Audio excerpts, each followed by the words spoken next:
주님은 신실하십니다. 우리가 신실하게 삽시다.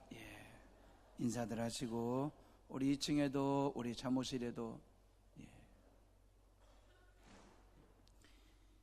태국의 수도 방콕은 원래 태국식 발음으로 하면 방꺽 그럽니다. 나무 마을, 나무가 많은 도시, 그런 뜻으로 태국식 발음은 방꺽인데 서양 사람들이 그 도시의 이름을 지어준 게 방콕, 그렇게 된 겁니다.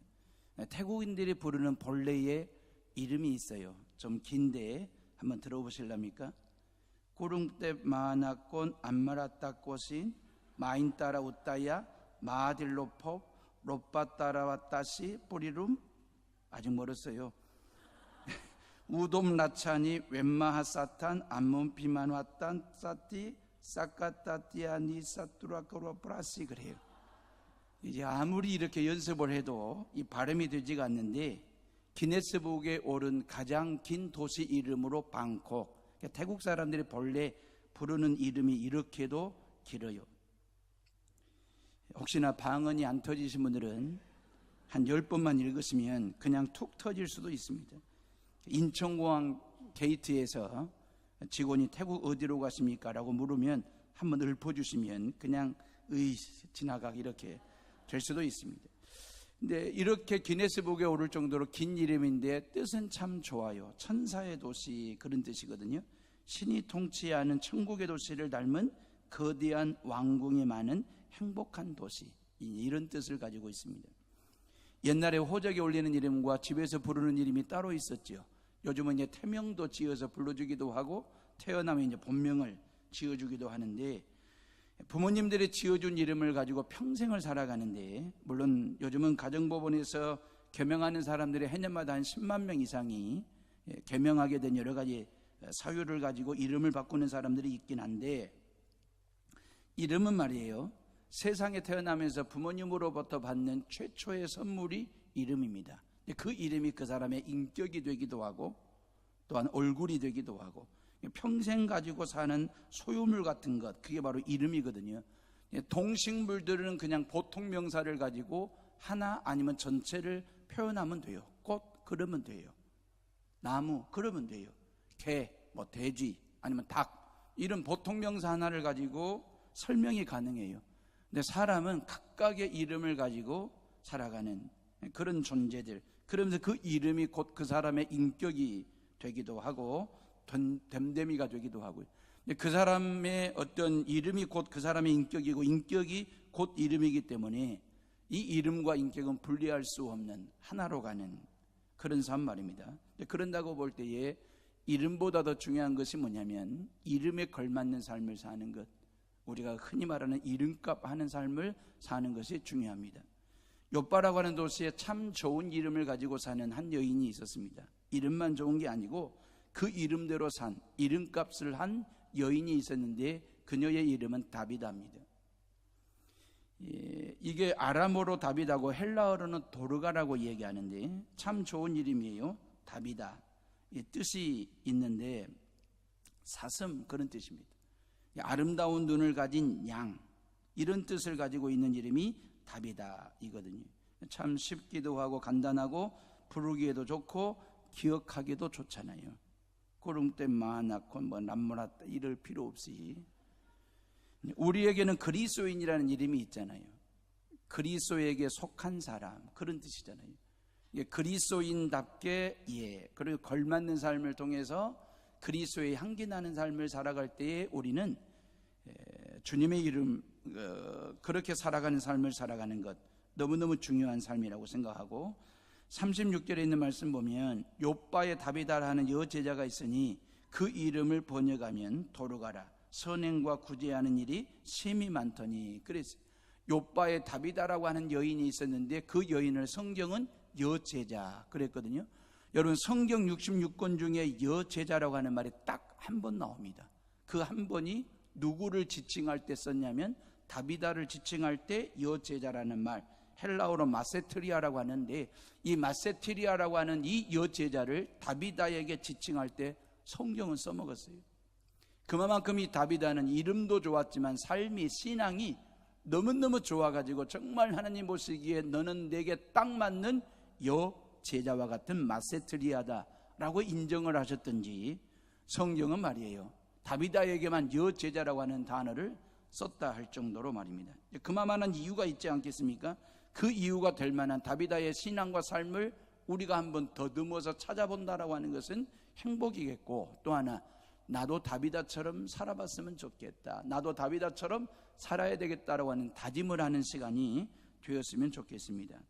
도로가 다비다라는 여인의 삶은 세상적으로 볼 때에 굉장한 삶은 아니었던 것 같습니다. 아마 싹바느질을 해가지고 생계를 꾸려갈 정도로 남편 잃고 사별하고 난 후 혼자 살아가는 과부의 삶 말입니다. 이게 도르가 다비다의 삶이었거든요. 모르겠습니다. 만약에 여성사역가라고 할지라도 영세사업을 하는 아주 평범한 여인이었을 거로 보고, 중요한 것은 이런 평범한 조건을 가지고도 하나님과 사람들에게 인정받는 삶을, 신앙생활을 했다는 이 위대한 인생 말입니다. 이 위대한 인생을 살았다라고 하는 점이 중요한 거죠.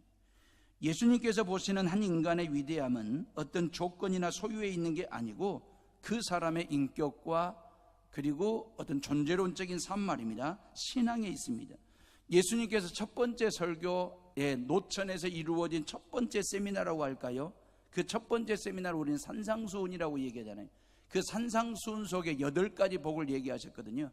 근데 예수님께서 8가지 복을 얘기하실 때에 소유가 복이라든지 물질이나 재물이 복이라고 말한 대목이 한 대목이 없습니다. 우리가 흔히 말하는 심령이 가난한 자가 복이 있대요. 애통해하는 자, 온유한 자, 의에 줄이고 목마른 자, 긍휼히 여기는 자, 마음이 청결한 자, 화평케 하는 자, 의를 위하여 핍박을 받는 자가 복이 있다라고 말씀하셨는데, 예수님께서 말씀하신 그 복의 개념은 말입니다, 지금까지 사람들이 보통으로 생각했던 그 복의 통념을 깨버리는 새로운 복의 개념을 얘기하시는 거잖아요. 소유가 복이 아니고 재물이 복이 아니라 인격이 복이고 존재론적인 삶이 복이다라고 하는 새로운 복의 개념을 말씀하셨다라고 하는 거죠.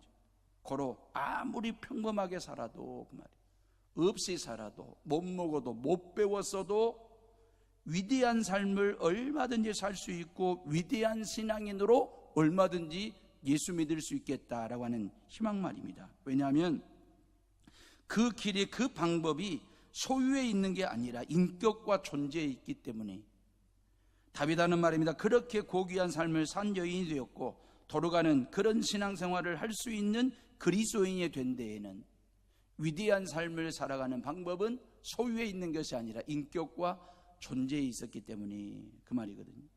선행과 구제하는 일에 심이 많았다 그랬잖아요. 요 얘기는 남편과 사별하고 난 후에 우울하게 지내거나 허송세월을 보낸 게 아니라 자기에게 있는 재주를 가지고 남을 돕는 일에 시간을 보냈다. 물질을 투자하거나 마음을 쏟거나 아니면 때에 따라 몸을 들여가지고 가난한 사람, 자기처럼 어려운 지경에 처한 사람들에게 선행과 구제하는 일에 힘썼던 여인, 그가 바로 다비다였습니다. 베드로 사도에게 그러잖아요. 주변의 여인들이 말이에요, 다비다가 살해성전에 우리에게 손수 지어줬던 겉옷과 속옷입니다 라고, 그 다비다가 얼마나 살아생전에 선행과 구제하는 일에 열심을 다했는지를 보여주는 물증인 옷을 보여주는 그 여인들의 모습을 통해서 볼 때에 이 다비다가 얼마나 선행과 구제하는 일에 열심히 했는지를 알 수 있는 대목 말입니다. 옷 만드는 재주가 있다고 해서 다 남을 위해서 옷을 지어주는 것은 아니지 않습니까? 돈이 많다고 해서 자기 호주머니를 털어서 가난한 사람들에게 다 나누고 베풀고 쓰는 것은 아니지 않습니까? 힘이 있다고 해서 그 힘을 남을 위해서 쓰는 것은 아니지 않습니까? 선한 마음이 옷 만드는 재주를 가지고 남을 위해서 옷을 지어 입혀주는 것이고요, 예수님 쏙 닮은 삶을 사는 사람이 자기 호주머니를 열어서 가난한 사람에게 손에 쥐어주는 것이고요, 말씀대로 살아보려고 애쓰는 사람이 가진 힘을 남을 위해서 쓰는 것이거든요. 실은 어찌 보면 다비다도 누군가로부터 도움을 받아야 될 여인이었고 누군가로부터 사랑을 받아야 될 그런 여인이었거든요. 그런데 오히려 도움 주는 삶을 살았습니다. 이것을 저는 역발상이라고 말씀을 드리고 싶어요. 역발상의 사랑 말입니다. 발상의 전환 말이에요. 도움받아야 될 사람이 도움 주는 것 역발상입니다. 사랑받아야 될 사람이 사랑하는 것 역발상입니다. 예, 가난할 때 더 가난한 사람을 돕는 것 역발상입니다. 아픈데 더 아픈 사람을 찾아가서 위로하고 케어하는 것 역발상입니다. 이게 바로 예수님의 정신이고 예수님의 가르침이거든요. 죄인들은 죄값을 치르게 해야 맞습니다. 죄값으로 죄값으로 징벌을 받아야 맞습니다. 이게 세상의 논리입니다. 이게 세상의 발상입니다. 당연히 죄인들은 죄값을 치러야 된다니까요. 그 죄의 값을 징벌로 받아야, 이게 세상의 논리입니다. 그런데 예수님은 역발상을 하신 거예요. 다시 말하면 죄인들을 위해서 인간의 몸을 입고 예수 그리스도가 우리 가운데 오셨어요. 역발상의 성탄이지 않습니까? 그 예수 그리스도께서 저와 여러분들의 모든 죄를 짊어지고 십자가에 오르시고 대신하여, 우리를 대신하여 죽으셨습니다. 역발상의 죽음입니다. 그 예수님이 3일 만에 다시 부활하셔서 죄인들을 죄 가운데서 구원하는 일을 완성하셨습니다. 예, 역발상의 구원이고 역발상의 사랑입니다. 다비다의 사랑도 예수님처럼 이런 역발상의 사랑을 한 것이거든요. 사랑하는 헤오름의 식구들이여, 예수님처럼 다비다처럼 역발상의 사랑을 하시면서 사시기를 주님의 이름으로 축원합니다. 매사에 역발상 하면 그리스도인이라고 하는 이름값 하는, 그리스도인이라고 하는 그 이름에 걸맞는 삶을 우리가 살아내지 않겠습니까? 그 사람이 나를 징하게 미워해요. 그런다고 해서 나도 그 사람을 징하게 미워하면 그 사람이나 나나 똑같은 사람 아니겠습니까? 그 사람이 예수 안 믿는 불신자인데, 예수 안 믿는 불신자니까 그 사람은 나를 징하게 미워할 수 있습니다. 근데 예수 믿는 나는 똑같이 징하게 미워하면 똑같은 사람이 되는 것입니다. 예수 믿지 않는 사람이 나를 징하게 미워할 때 나는 그 사람을 찡하게 사랑하면 역발상의 사랑이 되는 것입니다. 그 사람이 아무리 나를 징하게 미워해도 나는 그 사람을 찡할 정도, 코끝이 신날, 코끝이 시끈하도록 말해, 가슴이 울렁할 정도로 찡하게 사랑하면 그게 역발상의 사랑이 되는 것이고, 그것이 바로 그리스도인의 참다운 사랑을 나누는 삶을 사는 것이니까요. 사랑하는 사람과 사랑받는 사람, 누가 더 행복할까요? 물론 두 사람 다 행복하지요. 사랑하는 사람도 행복하고 사랑받는 사람도 행복합니다. 근데 제가 여러분들 묻기를 누가 더 행복할까요? 라고 물었을 때에는 누구겠습니까? 사랑받는 사람이겠습니까? 사랑하는 사람이겠습니까? 예, 다비다는 말이에요, 사랑받는 여인이기보다는 사랑하는 여인이었거든요. 사랑받았던 그 여인들보다도 사랑했던 그 다비다는 더 큰 은혜를, 더 큰 사랑을 받았어요. 왜? 죽음에서 다시 살아나는 그런 은혜를, 그런 복을 받은 여인이 되었으니까요.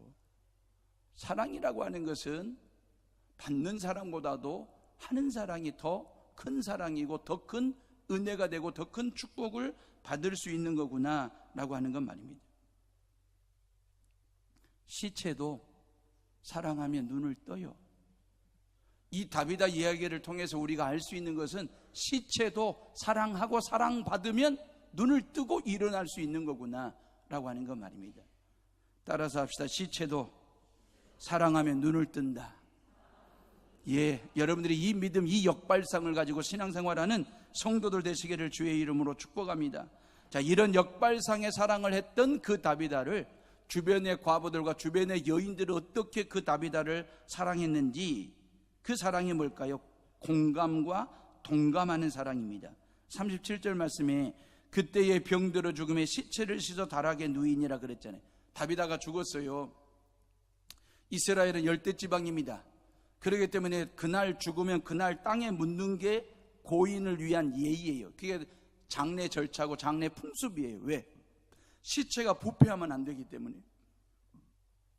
그런데 여인들은 다비다의 시선을 깨끗하게 씻어가지고 다락에 누워놓은 그런 상태이거든요. 왜 그랬을까요? 이게 공감의 사랑입니다. 38절 말씀 다 같이 한번 읽어볼까요? 38절 시작.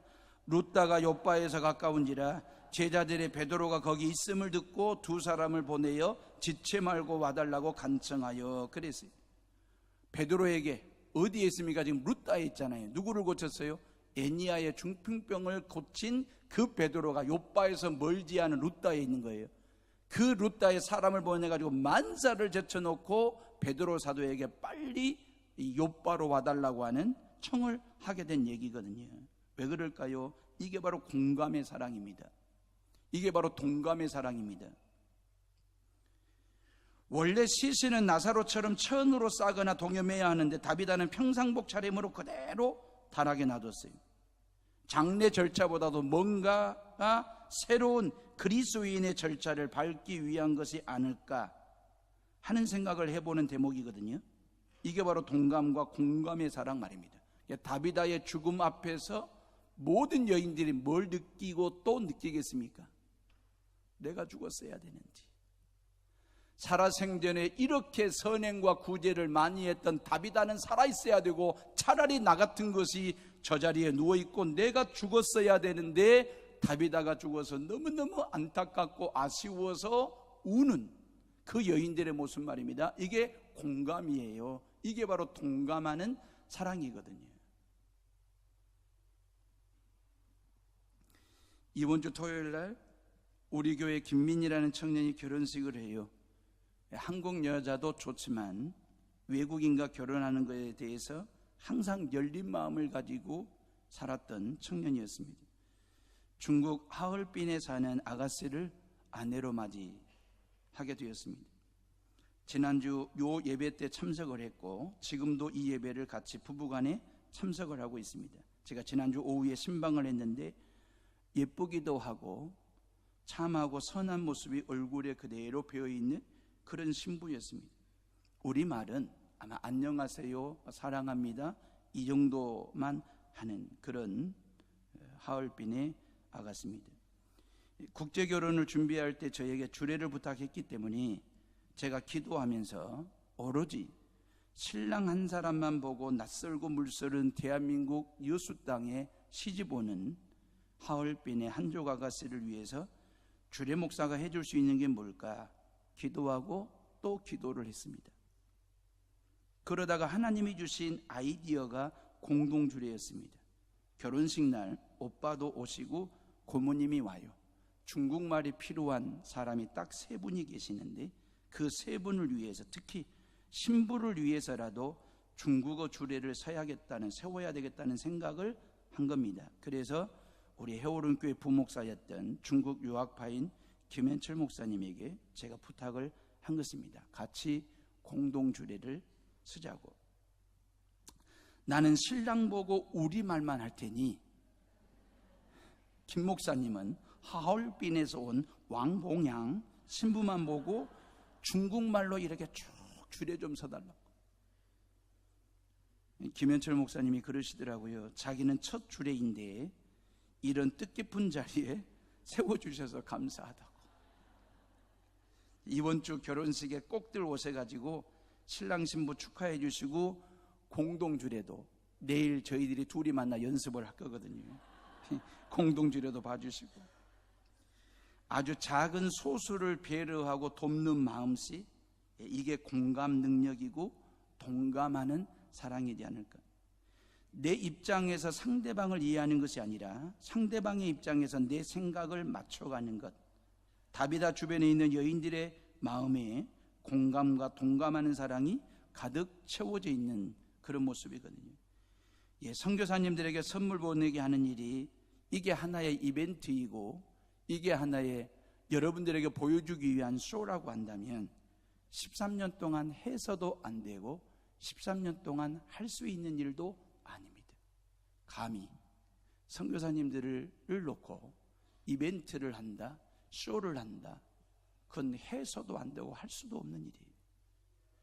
정말 고국을 떠나 고향을 떠나 부모님 곁을 떠나 저 머나먼 타국 타지에서 목숨 걸고 선교하시는 선교사님들을 상대로 해서 우리 좋다고 이벤트를 한다, 쇼를 한다. 그러면 13년 동안 할 수도 없고 해서도 안 되는 일이에요. 그런데 우리 모든 성도들이 지난 13년 동안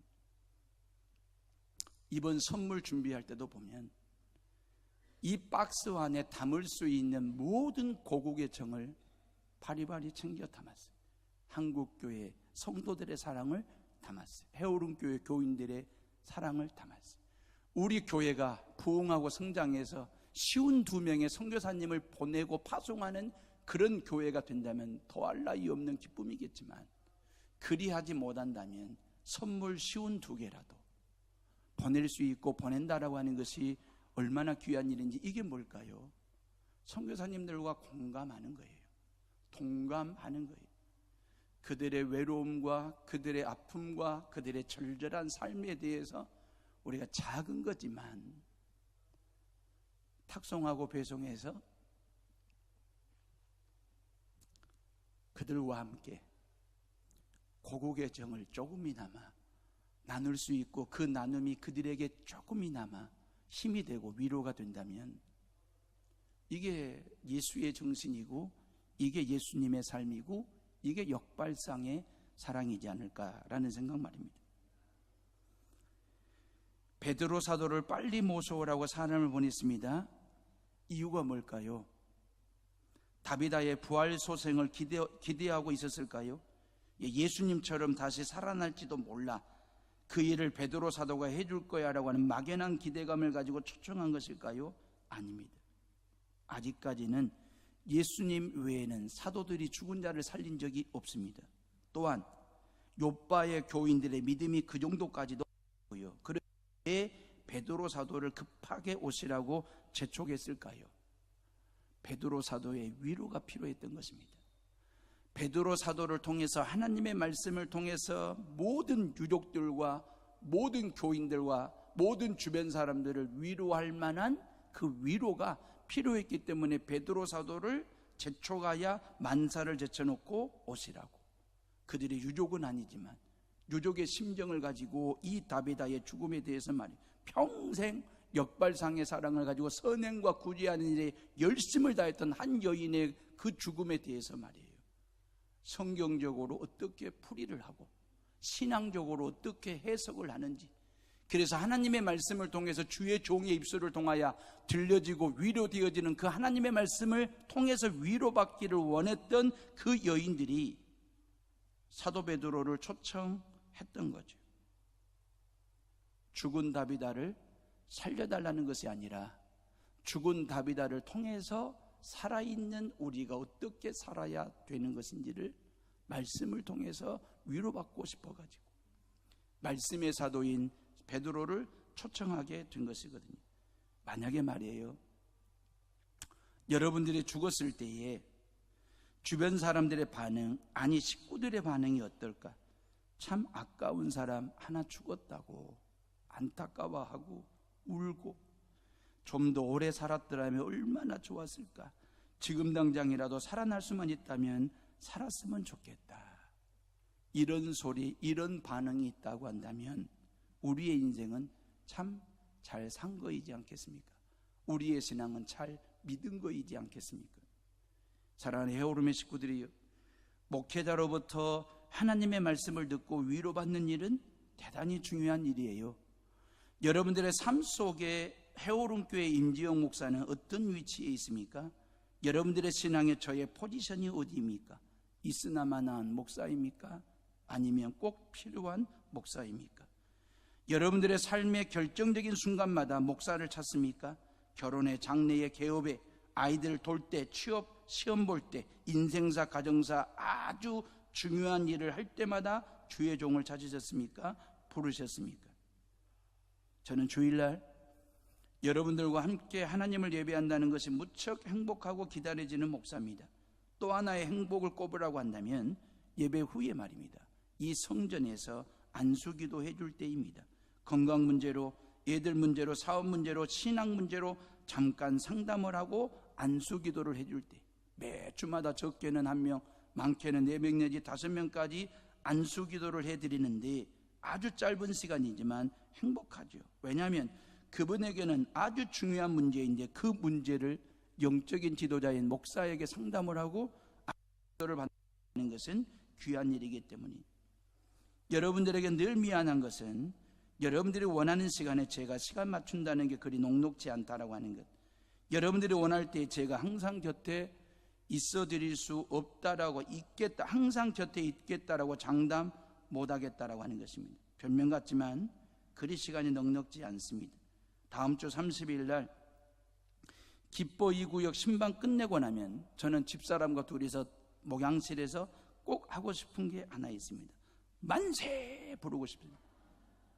만세, 신방 끝났다, 만세, 하나님 감사합니다 라고 100%는 아니지만 70%의 교인들의 가정을 다 돌아봤다는 성취감을 가지고 만세를 부르고 싶고 후련하다라고 하는 생각도 좀 있고요. 지난 4개월 동안 신방하는 게 만만치 않았습니다. 변명 같지만 제가 좀 바쁘고 분주한 것은 사실이지만 그래도 여러분들이 원하신다면 최선을 다해서 여러분 곁에 있겠습니다. 여러분들이 시간을 달라고 하면 가장 먼저 시간을 드리겠습니다. 목사와 멀어지면 안 됩니다. 등지면 안 됩니다. 중요한 일, 귀한 일, 급한 일, 최선 어려운 일이 있을 때마다 베드로를 청하듯이 저를 찾아주시고 그러면 최선을 다해서 여러분들을 돕겠습니다. 자, 그렇다면 베드로 사도가 와서 한 일이 뭡니까? 베드로 사도가 와가지고 가장 먼저 한 일이 기도하는 일이었습니다. 예, 목사나 성도나 가장 먼저 할 일이 기도입니다. 여러분들의 모든 인생사, 가정사, 개인사 문제의 해답은 기도에 있거든요. 급한 일, 중요한 일, 귀한 일, 좋은 일, 어려운 일, 복잡한 일, 답답한 일을 할 때마다 일부터 하지 말고 기도부터 하십시오. 귀신 들린 환자를 고치고 난 후 예수님께서 제자들에게 하신 말씀이 마가복음 9장 29절에 이르시되 기도 외에 다른 것으로는 이런 유가 나갈 수 없느니라 하시니라 그랬어요. 베드로 사도는 죽은 다비드 앞에서 가장 먼저 한 게 기도였습니다. 사랑하는 여러분의 식구들이여, 무슨 일이든 먼저 기도하십시오. 어디를 가든 먼저 기도하십시오. 누구를 만나든 먼저 기도하십시오. 베드로는 기도하면서 주변 사람들을 다락에서 다 내보냈습니다. 왜 기도할 때 다 내보냈냐면 하나님과 1:1 대면 기도를 하는 데 있어서 기도는 기도하는 것이지 기도는 구경하는 것이 아니기 때문에, 기도의 구경꾼들은 필요 없기 때문에 베드로는 다 내려보내놓고 하나님과 1:1 집중적으로 전심전력하여 이 문제를 놓고 기도하기 위해서 말이에요. 그 베드로는 하나님과 1:1의 대면 기도를 하나님 앞에 한 것입니다. 기도하고 난 다음에 한 게 뭐냐면 시체를 향하여 명령하는 거였습니다. 다비다야 일어나라.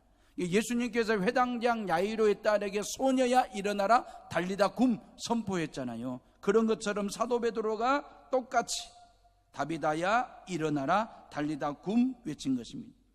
사도에게는 병자를 고칠 능력이 없어요. 죽은 자를 살리는 능력은 말할 것도 없고요.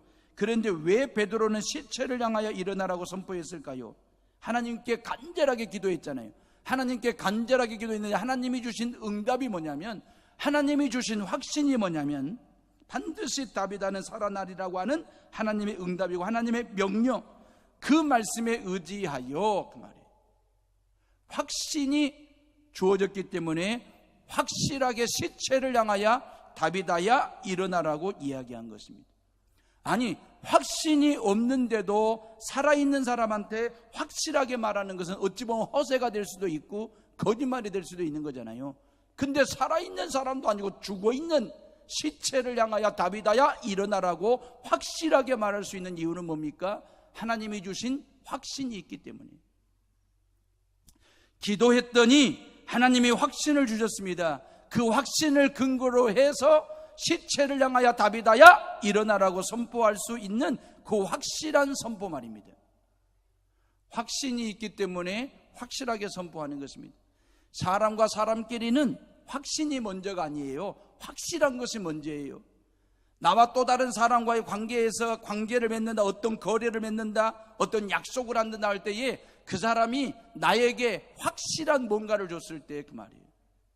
확실한 뭔가를 줬을 때 그 사람을 믿는 확신이 생기는 것입니다. 왜요? 사람끼리의 확신은 누가 먼저 줘야 되냐? 상대방이 나한테 먼저 주기를 기다리는 거거든요. 그렇기 때문에 확실한 얘기를 할 만한, 확실한 거래를 할 만한 확신이 그 사람이 내게 주었을 때 그러거든요. 근데 하나님과 인간 사이에는 확신이 먼저입니다. 그리고 확실하게 선포하는 것입니다.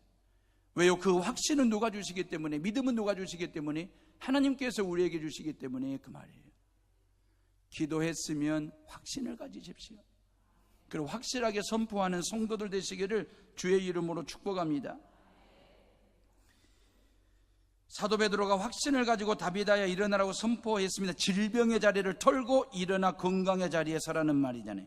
죽음의 자리를 털고 일어나 생명의 자리에 서라는 명령입니다. 그 명령대로 죽은 다비다가 눈을 떠 베드로를 보고 일어나 앉았습니다. 그 다비다를 보고 욥바에 사는 사람들이 예수 그리스도를 믿게 되더라, 그리 되어 있거든요. 지난주 우리는 루다에 사는 중풍병자 애니아가 예수 그리스도를 통해서 병고침 받는 얘기를 했잖아요. 이 병고침 받는 얘기는 뭔 얘기냐면 이런 건 죄로부터의 해방을 얘기하는 것이거든요. 근데 욥바의 죽은 다비다를 살리는 일을 통해서 예수 그리스도는 죽음의 문제를 해결하시는 분임을 우리에게 보여주는 거거든요. 죄로부터의 해방을 넘어 죽음으로부터의 해방까지 우리를 인도하는 신앙이 기독교 신앙입니다. 타종교에는 없는 신앙이거든요. 그래서 우리에게는 죽음에 대하여 너무 두려워할 필요도 없고 죽음의 종로로 다가거나 매여 사는 존재가 아니라, 왜요? 우리 안에는 부활의 영이 있습니다. 우리 안에는 생명의 영이 있습니다. 우리는 다시 살아날 수 있다라고 하는 그런 부활 신앙이 우리에게 있기 때문에 죽음에 대해서 종로로 다지도 마시고 죽음에 매여 살아가는 두려워하는 존재가 아니라 늘 주님과 함께 함으로 인하여 생명의 신앙을 가지고 부활 신앙을 가지고 당당하게 살아가는 성도들 되시기를 주의 이름으로 축복합니다. 그래서 우리는 누구보다도 영과 육과 혼이 건강하게 살 수 있는 거예요. 우리에게는 영과 혼과 육이 누구보다도 건강하게 살 수 있는 그 이유가 바로 우리에게는 부활 신앙이 있기 때문에 그렇습니다. 80 넘으신 원로 장로님이 계셨는데 너무나 젊어 보이고 핸섬하실 뿐만 아니라 젠틀하시고 스마트하신 그런 원로 장로님이셨어요. 그래 늘 교인들이 어떻게 나이가 80이 넘도록 저렇게 젠틀하게 매력적인 삶을 살 수 있을까? 건강하게 살 수 있을까? 그래서 교인들이 물었어요. 도대체 그렇게 매력적으로 건강하게 사시는 비결이 뭐냐고 물었더니 그 원로 장로님이 하시는 말이, 나는 수십 년째 보약을 먹어서 그런다고 그리 대답을 했습니다. 도대체 장로님이 드시는 보약이 뭔데 그리 건강하십니까? 물었더니 그 장로님이 아침마다 신약 10첩, 저녁에는 구약 10첩, 하루에 신구약 20첩을 먹었더니 이렇게 내가 영과 육과 혼이 건강하게 산다라고 그렇게 말씀하셨습니다.